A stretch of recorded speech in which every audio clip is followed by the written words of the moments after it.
Hey guys, welcome to Chefolution. I'm Chef NCP and today I'm going to be showing you through the barbecue braised Côte Argent steaks with battered pickles and classic coleslaw. I'm going to be going through this video today in three sections, starting off with the prep, onto the cooking, and then back over to this section for the serving suggestion. Let's get started. So we've got our steak coming up to room temperature here. Leave it out for about 10 minutes. Should be good enough. I'm just going to season quite nicely with salt and pepper. Season around the board for any. I'm just going to mop up this extra seasoning on the other side. There we are. All edges. Perfect. And that's our steak. I'm going to leave that to come up to room temperature so it's nice and dry and we don't end up with any cold bits and it cooks nice and evenly. Then I'm going to start off with our mirepoix for the base of our braising tray. Just going to roughly chop all our ingredients. So I'm going to start off with our onion.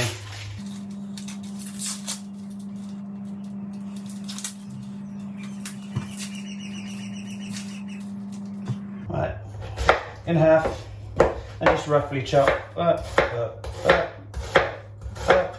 and around. Let's get every last bit. And again.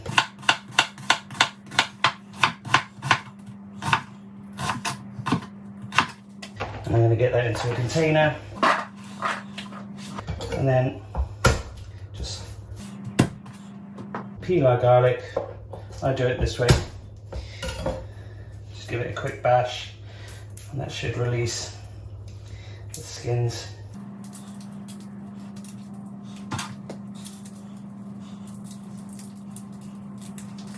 There we are. And that's just going to go in like so. With our onion, and then over by the stove. Got our radishes here.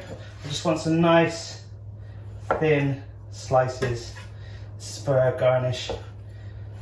The thinner the better.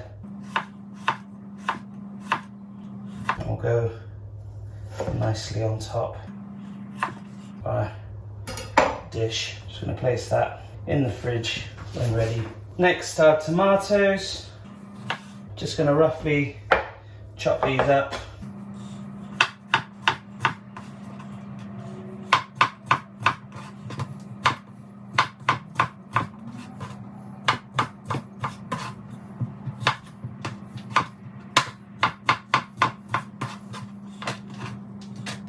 And again, over by the stove. Next, we're going to move on to our coleslaw. You should have a quarter of white cabbage. Just slice out the core on an angle and just following the core. Just want to take that core out. There we are. Remove any loose leaves because they're just going to flop around. You should have like more than enough cabbage. And just take a container and a grater and just grate our cabbage. You can slice this if you prefer, but it needs to be really fine. So you're better off just using the grater. It's a classic coleslaw after all. Yeah, just remove any large bits. Want it all nice and fine. There we are. We'll take our carrot, just peel our carrot.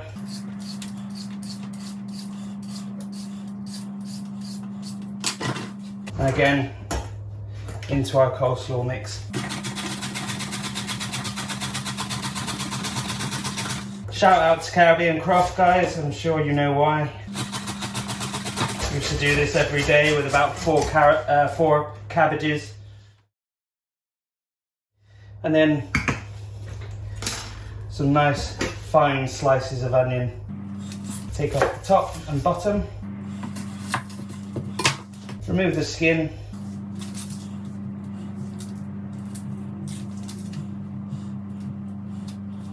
I always take away the first 2 layers just in case. I just want the nicest bit of the onion. Slice it in half and we'll make some nice slices. I'm going to work my knife around the onion. When I get 3/4 of the way through, roll over and slice. So starting from here, 3/4 through, roll over and start again. And same again for the other half. 3/4 through, roll over, start again. Just give that a nice mix together, guys, because you might not need all of it. So it's nice and mixed together before it goes into our classic mayonnaise.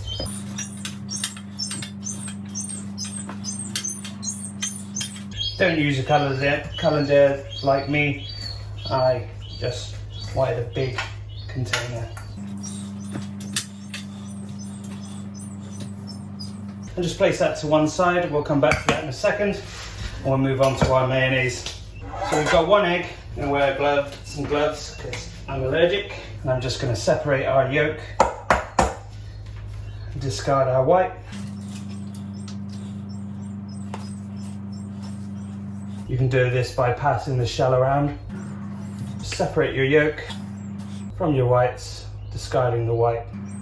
Yolk into the mixing bowl, and I'm going to add half of our white wine vinegar and our Dijon mustard. So you've got half of your white wine vinegar and your Dijon mustard in there. I'm going to whisk that together.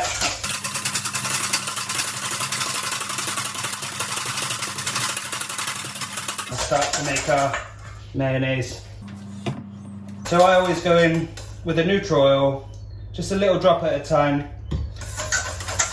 Start off small, and what that does is it just prepares the yolks for an emulsification. If you go in too much, it's going to split. Just go in drop by drop.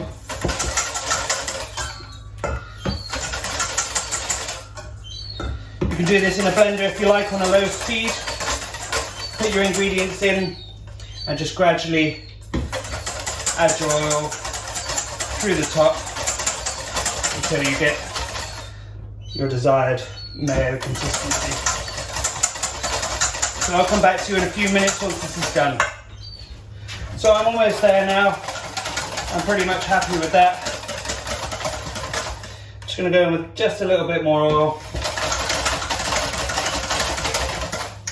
And what you can see is, as I'm whisking, you can see the track of the whisk just leaving peaks along the mayonnaise.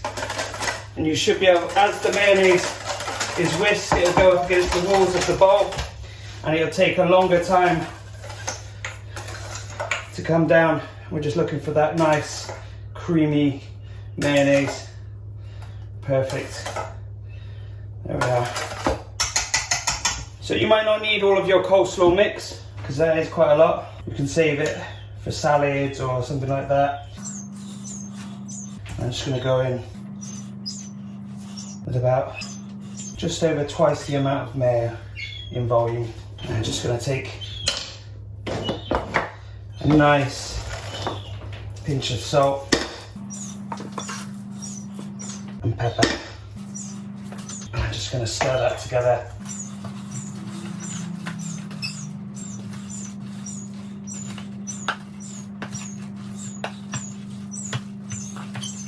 Just try and break up any onions that might still be intact, and then you don't end up with a mouthful of onion. You have nice thin slices of everything per mouthful, and that's nicely mixed together. Just get that into a nice container and we'll keep that in the fridge.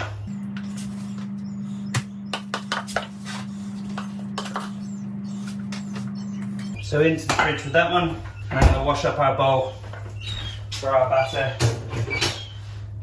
I'm and back over. So in here I've got our flour and our yeast. I'm just going to go in with a nice pinch of salt again and pepper, season, whisk that together.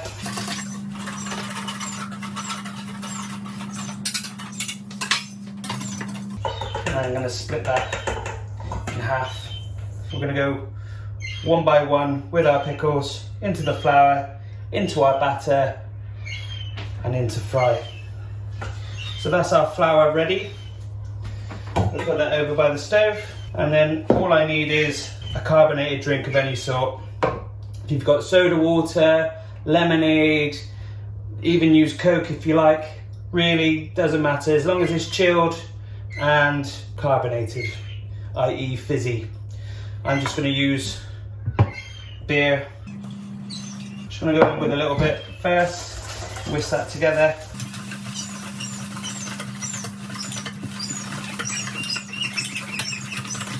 And then go in with another splash. So I'm trying to create a nice light batter, not too heavy, almost like a tempura batter. So we've got nice batons of crispy pickles, perfect substitute for chips. Don't want to use chips all the time, do we? No, some of us will. Yeah. And that is a lovely batter, perfect. Don't worry about any lumps, those lumps are going to be nice and crispy. And I'm just going to keep that in the fridge, and a bit for me of course. And then with our pickles, just take away any roots. If you see any roots on there, just take them off, any stalks. And I'm going to cut them into quarters lengthways. We have nice batons of pickle. In half, quarter, and quarter again. Same again. Half, quarter, quarter again. And just keep them in a container by the stove, ready for deep fry. And that's it guys, on to the cooking. So I've got a bit of oil in the pan, just going to strain off a little bit, so I don't want too much. The steak might have a little bit of fat, doesn't always have a little bit of fat, but this one does. And I'm going to start off by rendering that fat. I want a nice crackle. I want a really high heat guys. We're going to render that fat for about two or 3 minutes.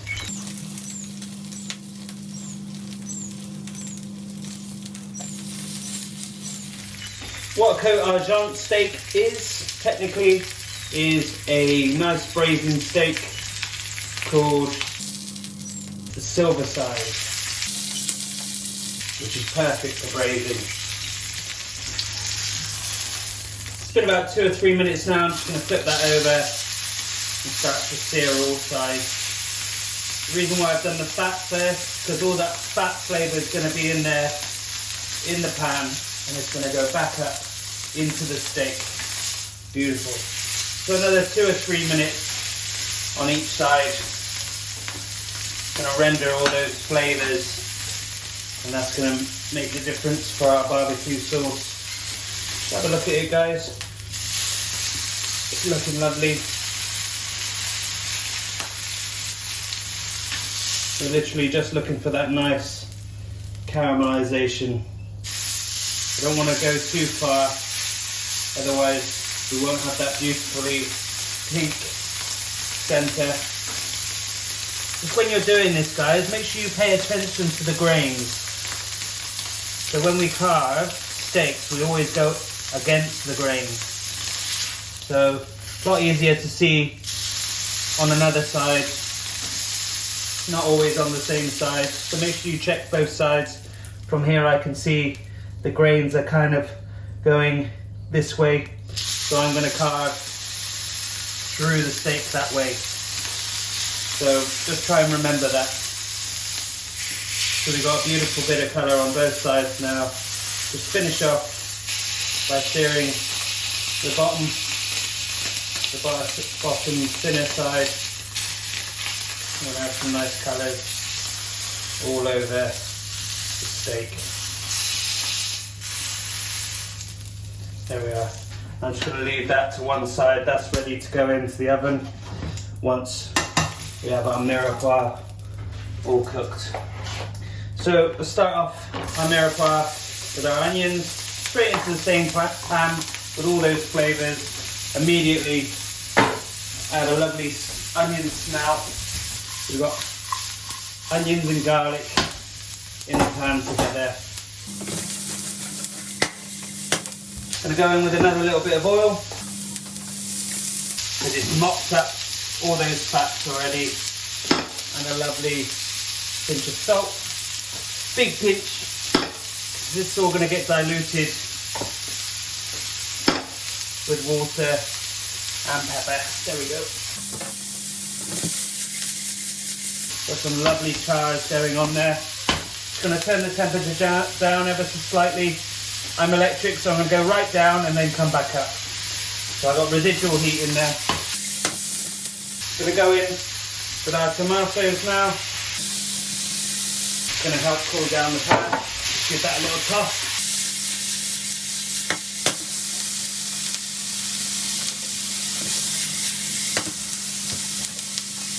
And our tomato puree. I'm going to cook that out for about a minute or two. Just stir that together.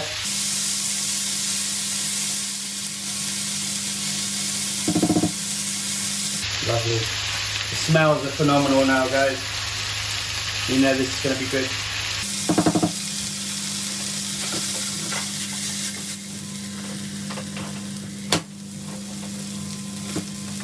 So my sizzling is calmed down just ever so slightly, which means I know the temperature's gone down. I'm going to go back up to a medium-high heat. If you're on gas, just turn your heat down straight to a medium-high heat. Electric takes a long time to cool. You've got all those flavours. So now our puree is cooked out, removing all that tartness. There's enough tartness in this barbecue sauce already. We don't need any more. Well, there will be. Not yet. So I'm in with our paprika, our Worcester sauce, and the other half of our white wine vinegar. Finish off with our molasses, which is just effectively black treacle. Now that really is starting to smell like barbecue sauce. So that's all of our ingredients in the pan now, guys. Let's get every last bit of that molasses. Worcester sauce, paprika, white wine vinegar. We're just going to stir that together.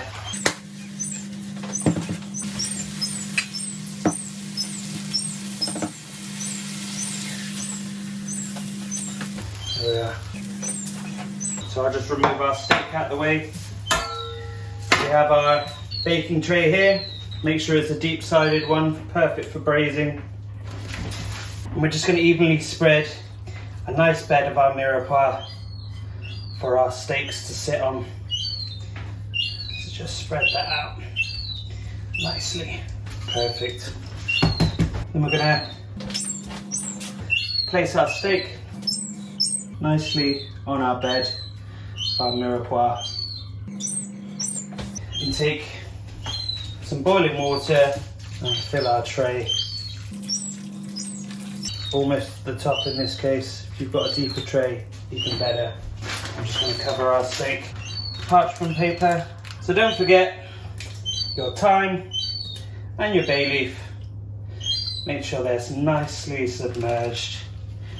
Cover with parchment paper and seal nice and tightly. with tin foil. Got a casserole dish with a lid, go ahead. Just make sure it fits both of your steaks inside. Nice and tight. You've got a nice little system in there.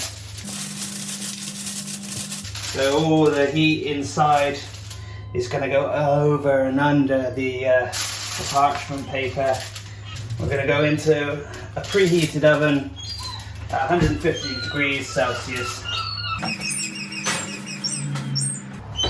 for 20 minutes. Make sure you time it, guys.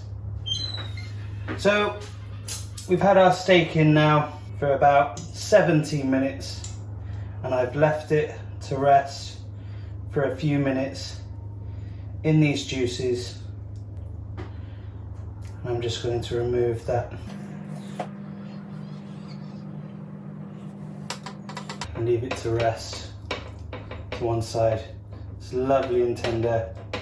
It's going to come up to a perfect temperature in the middle. Just remove our bay leaf and any stalks. Thyme, they've done their job now. And we're going to pour all of our contents into our blender.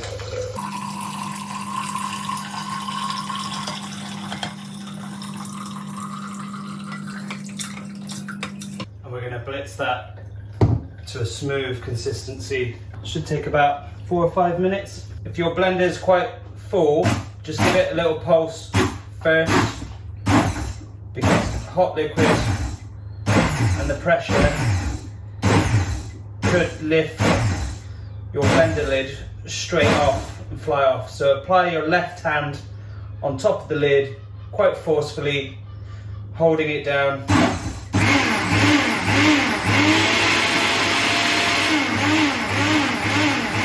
Comfortable, just go low speed, high speed, and leave that to blitz for about 4 or 5 minutes until lovely and smooth. So our barbecue is blitzed for about 3 minutes. I did about 3 minutes, it was done. I'm just going to pour that back into a pot, bring it up to a rolling boil and then down to a simmer and just let that reduce by about 3/4. Meanwhile, we can go over to our battered pickles. So I've had my oil now on a really low heat and I just want to check the temperature. I want to bring my oil up to about 160 degrees. So I'm going to turn it up to a medium heat, check it again in a few minutes. If you've got a deep fat fryer you're laughing, just set it to 160. But when you're battering things, always remove your tray because the batter will stick to your basket. So not tray, I mean basket. So we can get, there's our lovely pickles and our batter, beautiful. It's going to be out of the picture just a little bit. I'm going to do it from here. I'm going to throw our pickles into our flour. Just toss them together so they're all nice and coated in flour. What that's going to do is help the batter stick to our pickles. And I'm just going to leave that to one side. In fact, so you can see me, I have the batter here, and my pickles just off camera. So let's check our oil temperature now. It's at about 120. I'm just going to turn the heat up to a medium high now. And then if it goes over temperature, I can always add some cold oil and cool it down. Bit like tempering chocolate. So our barbecue now is on a rolling boil. That's too high. I want it on a nice simmer. So I've turned it down to a medium high and I'm going to allow that to simmer away and reduce by 3/4. Just keep stirring it, making sure nothing catches on the bottom. Check our oil, a little bit longer. So I'm at 152. I'm going to turn the temperature down to a medium heat and let the residual heat take that up to 160. That should be perfect. So you might want to do this in batches, guys, depending on the size of your fryer or pan. It's probably best to do it in batches because by the time you've got halfway through, the first ones will be starting to cook and they'll be pretty much done. So I'm just going to go one by one from our flour into our batter, into the oil, and just dip them in and flick away, in and away, in and away. It's a half recipe, so you'll have twice as much as well, so you'll definitely want to do this in batches. In and away. In and away.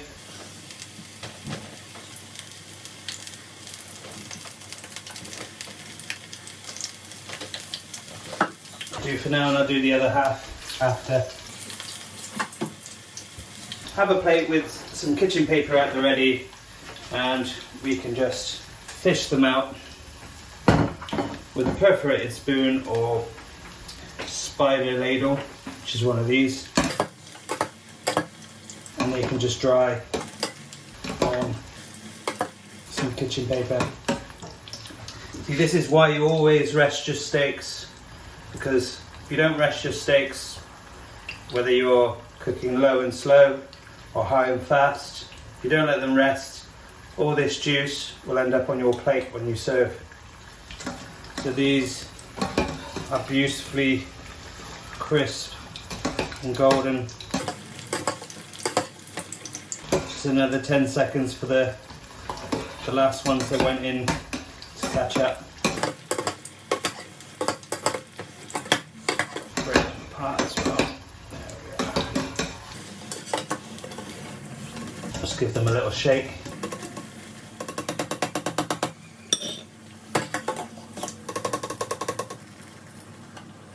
Now, and the other half. Always in and away, just in case they splash up and you don't get it on you, don't burn yourself. So they're perfectly crisp and golden. Just gonna fish those out, shake again. Now.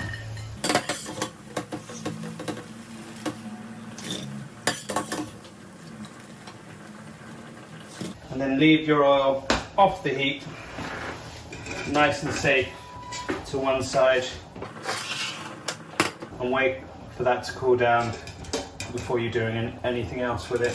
And we'll come back to the barbecue glaze when it's reduced. Look at those, perfect. See you in about 7 minutes. So our barbecue sauce is now at the consistency we desire. You can always tell because the bubbles are like rigid bubbles, you know? They're quite tight and they're always in the same place. What you're looking for is to be able to lift your sauce out of the pan and there be no residual fluid. It's completely together. Just have a little taste. I'm gonna go in with a little pinch of salt.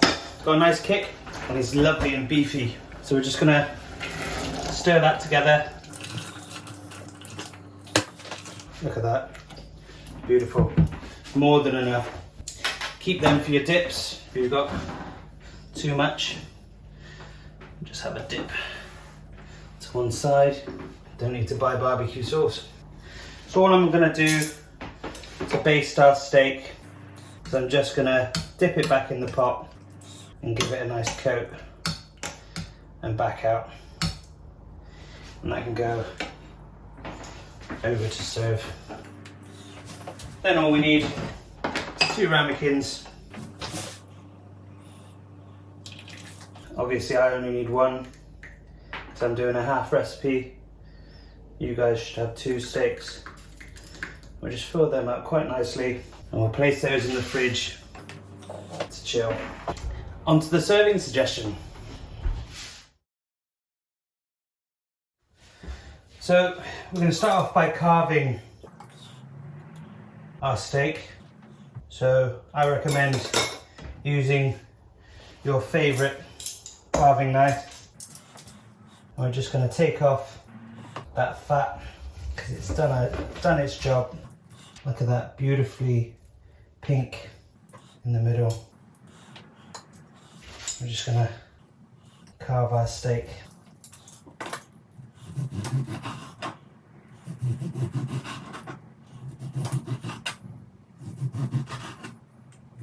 Remember where your grain was and go against it. And there we have our beautiful, perfectly tender and juicy. Absolutely gorgeous. Place that slightly off center, revealing that luscious pink. Absolutely beautiful. Perfectly cooked and tender, juicy. Just clean up any. It's a very decadent dish. You're going to have it absolutely perfect for service. You want to impress, right? So nice and clean. So where I've created this nice little ring here, that looks like a perfect spot for our battered pickles. Let's create a nice pile beside, and a big spoon of our coleslaw at the other end.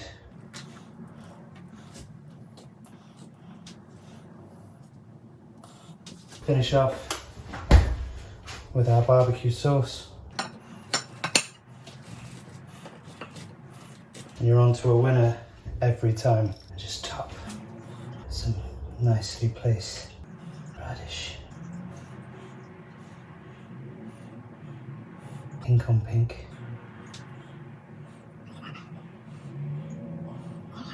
Look at that, guys. Just gonna hold the ramekin nice and steady for you to see. Perfectly cooked. Côte, Argent. Beautiful. And there you have it, guys. Barbecue braised Côte Argent steaks with battered pickles and classic coleslaw. Yeah, chef.